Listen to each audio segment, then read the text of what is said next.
Welcome back. You're watching Business Morning on Channels Television. The Securities and Exchange Commission gave a September 30 deadline for all capital market operators to recapitalize.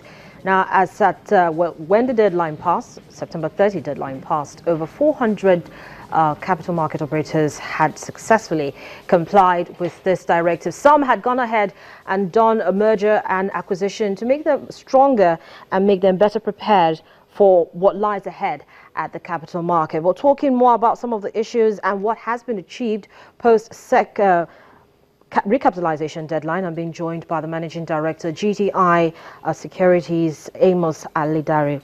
Good morning to you, and thank you so much for joining me on the program. Thank you. I remember the last time we had a conversation, still with regards to this issue, you were very optimistic about the recapitalization for CMOs, but taking a look at it, what really has been achieved? If you look at it, out of 492 capital market operators that are registered with SEC, 437 have met the recapitalization deadline, meaning that about 55 or so, at least about 10%, have not been able to meet up. So in a way, it has reduced the number of players. But I tell you that this is just the first phase of it. It is not yet uhuru. We are going to have the next stage, and SEC is going to embark on what we call capital verification. They are going to be engaging accounting firms to undertake capital verification of those capitals submitted by various capital market operators. And so you are going to be seeing a lot of shaving and haircuts on those capital. So meaning that the number of operators you are seeing right now might still come down a bit. And that is just another factor. Don't forget again, how did I tell you, another burning issue, which is even more stringent than the issue of capitalization, is Nigerian Stock Exchange minimum operating standard. As we speak now, inspection is still ongoing in various firms to ascertain the level of compliance with NSE's MOS. And I tell you, at the end of the day, other firms are likely going to be out again. But the good thing is, like we have said earlier on, you don't need to be out of this market completely. You can always reclassify to a lower operating standards, and that would help you to, keep going on with your business. So now, one of the things that we've seen is that we now know who the big boys are, who the real players are in this industry, and what they're getting done and what needs to be done further. But as an operator in the industry, are you comfortable with this this level of compliance? Yes, very comfortable. But I tell you, what you are seeing right now is just the first phase. The number of players are still going to reduce drastically. When you say reduce, are we going to have more mergers and acquisition? Are we going to have some operators totally leaving the market? You are still going to have more M&As. You are still going to have operators who are not able to meet up, who now they apply to SEC again to operate either as a sub-broker. But the good thing is that at the end of the day, the market will be better for it, because at the end of the day, you will have stronger firms playing big. You have firms that are well capitalized. You have firms with very good operating structures. You have firms with 21st century technology. You have firms that can compete globally. So it is all for the betterment of the market. But the truth of the matter is this, like I keep saying, you don't have to be left out of the market. Even if you don't have the required capital, even if you don't have the required structure to compete with the big boys, what you can do is just to reclassify, and good enough, there are good number of platforms in the market, like the GTI trading floor, have been set up, to acquire so many small players that will now serve as agents. So you don't need to lose that completely. Right now, as we speak, there are 55 capital market operators that have not met up at all. And I'm even saying that even for those 55, that is not the end of the road. But then there's a situation that comes up, because for some of these companies who go ahead and maybe try to do a reclassification or merge or acquired, as the case may be, there's an issue of right sizing. And so you have some people out of a job at this time because of this recapitalization. It depends on the way you look at it. I'll give an example. If a typical broker-dealer firm is not able to meet up with the recapitalization, and then they reclassify to, say, sub-brokers, you still need your staff members to keep on engaging people at the grassroots. But even if you're engaging people, you're still talking about using more technology to get things done. You are going to be leveraging on the technology of the big boys. Don't forget, if you are a sub-broker, for example, under a well-capitalized firm like GTI, you don't need to bother yourself about technology. It is GTI's technology you are going to be leveraging on. So you are just to be bringing in clients. You are like agents for GTI. You'll be bringing in clients, and then the whole of account opening process, trading for them, everything will be handled by the well-capitalized firm. So in other words, we're going to see more aggressive marketing. You're going to have a different technique now in terms of bringing in accounts to your various companies. Oh, yes. So what kind of plans are we looking at? What's the focus? Are we focusing more? Because everybody seems to be talking about the informal sector a lot these days. And so are we expecting to see more aggressive marketing with regards to getting accounts from that sector? The truth of the matter is that it is the retail investors that are actually going to drive this market. And so, with the arrangement we are having on ground, we are going to have a good number of sub-brokers who will be going to the grassroots and who will be mobilizing capital from the grassroots. So, what we are going to see now is you are going to see more aggressive marketing of the retail investors in this market. And this is actually where the future of the market is. What kind of strategies are you proposing that they should use? Right now, the best strategy would be to have in place an online strategy in place where you can encourage most of your investors, retail investors, to do their transactions online.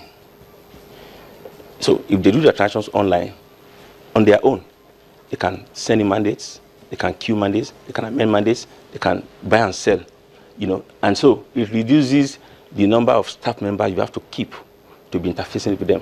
You just supply them with research materials, link them up with your site. They'll be reading your materials and be taking decisions on their own. So what do you think this also means now, especially for capital market regulators? For capital market regulators, it is going to, it's a plus for them because the cost of surveillance, the cost of supervision will now be less. You now have small players operating the market in a regulated manner. So it's going to help them a lot to achieve effective surveillance and supervision. And don't you think that some of this, maybe the rules and regulations that will probably bring out will be a little too stringent for the operators to manage? Because I mean, you're looking at a smaller body now is beginning to reduce, and you're thinking to yourself that okay, so maybe this policies or these rules and regulations should also be reducing because we feel the market is a little over-regulated. I don't even think the regulations will reduce, rather they are going to increase. For example, 2 days ago, there were sanctions from the regulators. Some firms were suspended.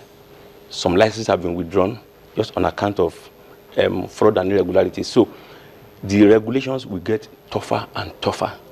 And at the end of the day, like I keep saying, it will still be good for the market. Don't forget that one of the things that has been affecting the market, apart from the global financial meltdown, is investors' confidence. People believe that if you invest with Nigerian stockbrokers, that you can lose your money, you won't get your, So regulators are beginning to wake up now, and regulations are becoming more stringent and tougher. But like I tell you, you don't, as a regulator, as an operator, you don't have anything to fear. Once you are conducting your business with high integrity and you have good corporate governance, it is all for the betterment of the market. Are you concerned with the level of domestic participation in Nigeria's capital market? How are you going to what? Are you concerned about the level of domestic participation in the capital market? Yes, we are very much concerned because if you look at the number of participants in the nation's market, the percentage is still very, very low. And that also shows that the market still has a lot of potentials. But what we need to do is to increase investors' confidence. What we need to do is to reach out to investors to make them know that, look, there's a market out there for you where you can make good returns, where you can invest and your money will be safe.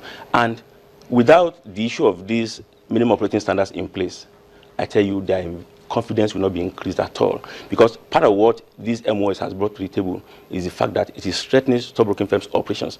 They are now insisting you must have good processes, 21st century technology, sound organizational structure, adequate manpower, and so on and so forth. All of these will encourage investors at the end of the day. Well, let's just quickly take this. Well, it's just a comment. He says the sole aim of recapitalization is not to reduce players, it is to improve sophistication and confidence. And if it's resulting to fewer operators, then it's okay. We must guide against competition issues, because that's definitely what will come up. Because now we have people who understand what it is that they're doing in this business, and there's this tendency that competition will come, and then you have more targets being set, more targets needing to be achieved, and as you said, more focus on that real sector, that informal sector, with aggressive marketing strategies. Well, how confident are you that this is going to improve operations, if you like, at the capital market? Because you see, it's not so much as how much business is able to come in, but how well you can play, and not just play here on the domestic scene, but also on the international scene as well. Yes. It is very important for us to know that with what is happening right now in the Nigerian economy and the Nigerian market, we are going to have more foreign players, global players coming to the Nigerian market. And so, for the local players, it is even to their benefit, to their advantage, that they should up their game. And with what has happened now, with capitalization and MOS, you are going to see more professional local brokers.